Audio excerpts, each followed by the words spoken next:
Recently, there's been tons of discussion about whether the cycle is over or if the current Bitcoin correction is just temporary and the cycle will continue. All kinds of theories being thrown around. A lot of discussion about the 50-week SMA, the weekly super trend indicator flipping bearish, Bitcoin closing weeklies inside of the Gaussian channel, and I'm sure you've seen plenty of other indicators being discussed, but have you noticed how indicators are mostly just lagging? They kind of just tell you what the price has done up to that point. These indicators aren't really leading the market. Really, the only way to know what price is going to do would be to know what the biggest players in the market are going to do. And today, that's exactly what we're going to talk about. One of the metrics that I follow that tell me how the bigger players are treating and regarding the market. Is it risk on or is it risk off? And what we're going to discuss today has nearly a 100% hit rate on calling Bitcoin bear markets. So let's discuss that and more in today's video.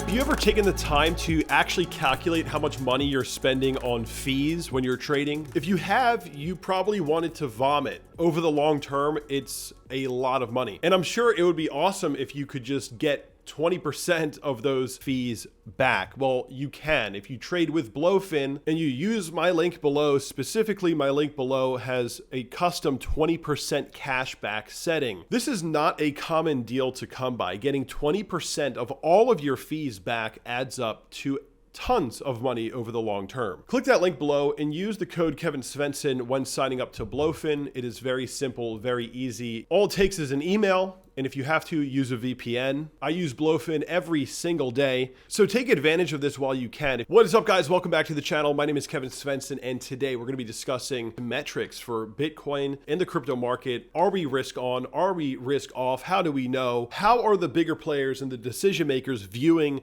the environment right now in the market? That's what we're going to talk about today. First, I want to discuss what we discussed in the last video, which is the others dominance versus Bitcoin dominance chart, showing that the altcoin weakness for the past 4 years straight, an altcoin downtrend is likely coming to an end. QT, quantitative tightening, is ending next month, and this will release pressure off of risky assets. Today, Matthew Hyland on Twitter also posting this chart, taking a hard look at this correlation between altcoins and the Fed balance sheet. And what you see here is the blue 10 SMA, which usually when you break above the 10 SMA, usually there's some pretty decent action in the altcoin market, which right now we're on the precipice of that. We're coming to the end of this 4-year falling wedge. The Fed balance sheet is about to flatten out, QT ending. We're sitting near a historic accumulation zone for altcoins. It all looks like a pretty good setup. Now, like I was saying in the beginning of this video, instead of using a bunch of lagging indicators to try to figure out what's going to happen next, why don't we just take a look at what the bigger players in the market, not just in crypto, but even in the traditional market, how are they treating in regarding the current environment? What you're looking at is the iShares High Yield Corporate Bond ETF. So I created a custom dashboard for the HYG just as a visual representation with some explanations. Why is the High Yield Corporate Credit Bond ETF a risk-on metric? The HYG thrives when investors are optimistic and confident in economic growth and willing to accept credit risk. It suffers when fear dominates the market. This makes it an essential barometer for gauging market sentiment. The HYG holds junk bonds rated BBB, issued by companies with weaker credit profiles. Higher default risk equals higher yields demanded. It also has a high degree of correlation with the S&P 500. The bottom line, HYG is risk on because it thrives on optimism, economic confidence, and willingness to accept risk. And according to this custom dashboard, which again is something that I kind of just created just to show you guys what this is really all about, it actually has a current reading of 69, current reading showing that it's leaning into risk on right now. But when I look at the monthly chart with the HYG on the bottom and Bitcoin on the top, you can see that, well, it is trending up right now. Higher lows, higher highs. It appears that the bigger players out there are willing to accept more and more risk right now. This is happening right as we're moving into the end of QT. Now, I'm going to remove the Fed balance sheet, so we're just looking at HYG and Bitcoin. And historically, what you'll notice is that every time the HYG curls over and prints lower lows and lower highs when the bigger players out there, Wall Street, traditional markets, when they are not willing to accept risk, when they are risk off, that's when the HYG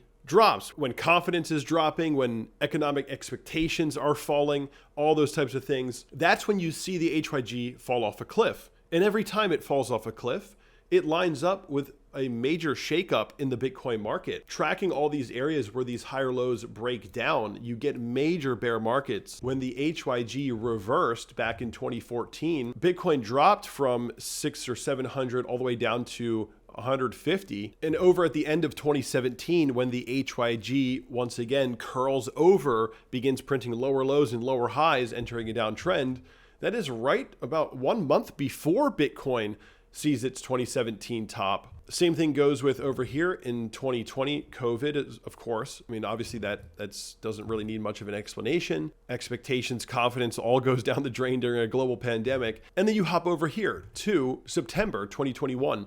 The HYG curls over about a month or two before Bitcoin hits its top. You see the HYG entering a lower high, lower low trajectory. Every time it appears that it's putting in a rising wedge and then falls out of the rising wedge. That is the most common pattern, sort of like the support and resistance are converging to a point and then it falls over. It's almost like optimism and confidence begin to dwindle up to this point and then it sort of just ends, right? It just curls over, breaks below, lower lows, lower highs. And you can see also that these lows for the HYG line up with major market lows for Bitcoin, but we're just looking at market tops because that is what everybody is discussing recently. And when I look over to the right and I see what it's doing right now, there is really no clear indication of this current rise in risk on the risk on environment.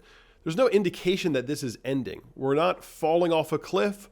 We haven't, broken below previous structure. In fact, we are actually close to recent highs. We're not seeing that water spout sort of activity where it curls over and bleeds out, right? We're not seeing that right now. We're just seeing that it's actually pushing up this month, currently green on the month, green on the day. And as of right now, this metric is showing that the bigger players are willing to accept risk. Slowly but surely, more and more risk is willing to be accepted. Now, of course, people will ask, well, why is Bitcoin dumping then? What's going on? How come it didn't call this move? This recent dip is more so, in my opinion, to do with the liquidation event in October, where a huge portion of the crypto market go down 50, 60, 70, 80, some 90% or more in a flash. In an instant, there was a huge error, basically. A lot of market makers had their arms chopped off and there was forced selling, causing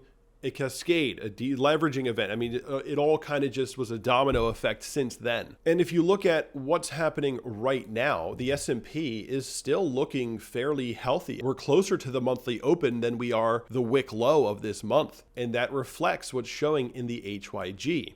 And as long as the HYG continues to climb, it seems like we are just going to continue on this major stock market rise. Now, if we look at the comparison to Bitcoin again, there was a time when Bitcoin had a market top ahead of the HYG. If you look back here in 2013, 2014, back then there were fundamental issues. Mt. Gox was hacked and there was the fallout from Mt. Gox hack. That was like the biggest Bitcoin exchange back then. And that initiated this pullback. Bitcoin actually topped well before the 80 weeks post-halving, the usual timing. It was actually closer to the 40th week than it was the 80th week. That was a fundamental difference. And then you had a rebound with a lower high that then lined up perfectly with the HYG curling over. And that kind of just bled into risk on assets at that point. Right now we have a situation that's not the same, but similar. You had the liquidation event, and it wasn't just retail that got damaged by that. Market makers, a lot of them also got heavily hit by that. And there was forced selling and then of course, the resulting liquidations. So you have this pullback really against what's showing here. And so it is kind of curious, what does this really mean for Bitcoin? Is it going to be a 2014 situation where we just topped a little earlier?